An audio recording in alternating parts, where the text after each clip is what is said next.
Alright, in today's video I'm going to talk about the benefits of rest and why I believe it's the most important study tip. Rest is an active process, it's not a passive process, it's not scrolling through social media, it's bettering yourself, it's doing an activity like going for a run or learning a hobby or reading a good book. It's activities that make you feel good afterwards. And in this video I'm going to explain some evidence and explain the recent book I've read called Rest and the strategies that famous people followed. Charles Darwin, Winston Churchill, and famous authors. This channel is to help you study and think more deeply, and I hope this video helps you. And if it does, please give us a subscribe and a like. I've broken this video down into six categories. The first one is building a routine to study. I study hard in the morning. Why I do it in the morning is because I'm the most clear and the most efficient, and I can get really intense in the morning, and my brain is just so much more elastic. There was a study done in the 1980s on musicians, and they found that the very best musicians only studied for around 4 hours a day. And this is evidence for rest, that you don't need to study all day, but it's about the intensity and the amount of focus you get into that session. And only studying and limiting your studying to 4 hours a day allows you to increase that intensity and get more done. But there was also another anomaly with this study. They all slept 1 hour longer on average. And this is the second step. Prioritize sleep. I sleep around 9 hours a night, or I aim to do that. I don't do it all nights, but the reason I do this is because the deep learning, the memorization, the consolidation of all your learning happens in sleep. It happens in the REM cycle of your sleep. And if you forget to sleep, you're actually losing out on the most important step of learning, which is sleep. So don't forget about sleep.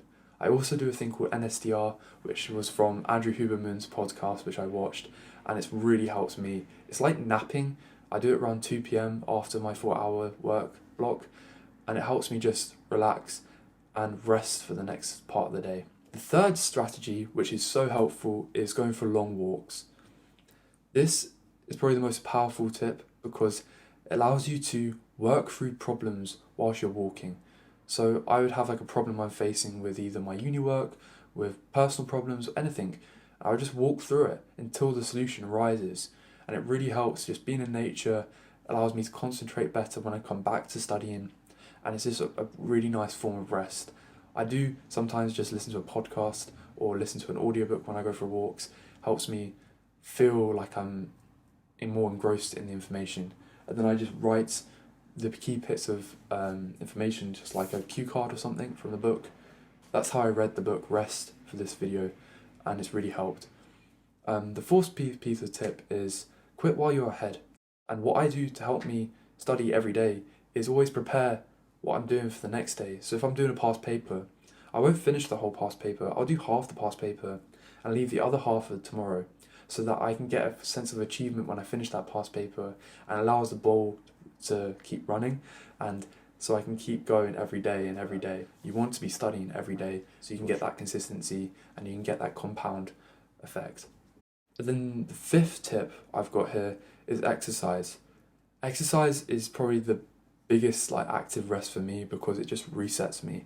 It allows me to get out all my stress, my aggravation. I've played rugby since I was 4. I now do judo. I'm going for my black belt, and these sports, my exercise out of those sports, it helps me relax and helps me detach from my studies and become much more productive.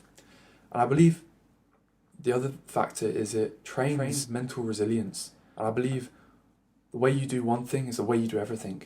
And when you train that ability to go hard when you work out, you also go hard in your studies as well.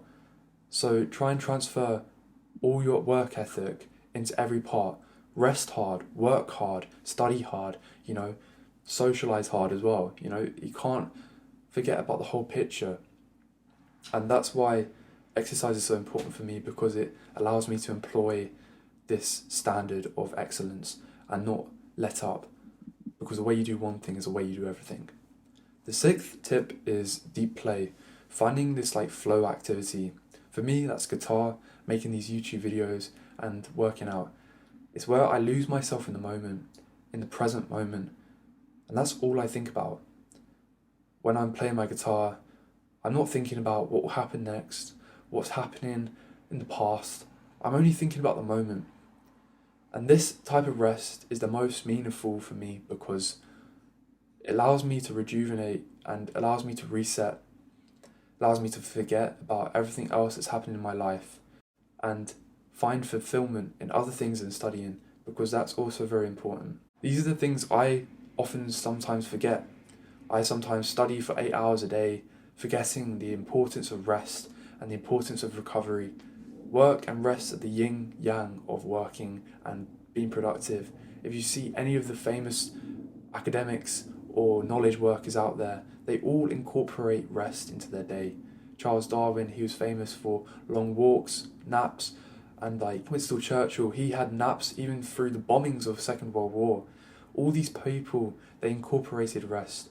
I really recommend to read the book Rest. It was really, really helpful for me to see how important it is and see how famous people, successful people, productive people, workaholics, they all actually did prioritize rest and they were conscious, they were intentional with it. And I hope this video helps you become more intentional and be aware of how actually important it is. I hope this video helps you, and please, if it does, give me a like and subscribe. I hope you have a beautiful rest of your week, and thank you very much for watching. Peace.